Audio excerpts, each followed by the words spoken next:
દેશના પૂર્વ વડાપ્રધાન ડોક્ટર મનમોહન સિંહનું નિધન થતા ધારાસભ્ય અર્જુન મોઢવાડિયાએ પણ શ્રદ્ધાંજલિ પાઠવી છે। ભારત માતાએ મહાન સપૂત ખોયો છે। મનમોહન સિંહ માત્ર એક અર્થશાસ્ત્રી નહોતા, પરંતુ નાગરિકોની પીડા જાણનારા એક મહામાનવ પણ હતા। આદર્શ રાજનેતા તરીકે પોતાની જાતને પ્રસ્થાપિત કરી અને મારા માટે મનમોહન સિંહજી પિતા તુલ્ય આગેવાન હતા તેવું ધારાસભ્યએ કહ્યું। ડોક્ટર મનમોહન સિંહજીના નિધનથી ભારત માતાએ આજે પોતાનો એક મહાન સપૂત ખોયો છે।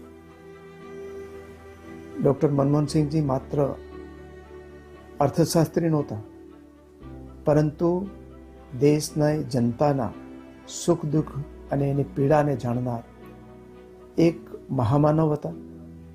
એમણે 1991માં જ્યારે દેશ આર્થિક કટોકટીમાંથી પસાર થઈ રહ્યો હતો ત્યારે દેશને એમાંથી ઉગારવા માટે નાણામંત્રી તરીકે અદ્ભુત કામ કરીને દેશ માટે એક આર્થિક વિકાસ માટેની એક રાજકીય અને આર્થિક પથરેખા તૈયાર કરી અને એ પથરેખા ઉપર ચાલીને દેશ આર્થિક કટોકટીમાંથી બહાર આવ્યો અને ફરીથી પ્રગતિના પંથે આગળ વધી શકે।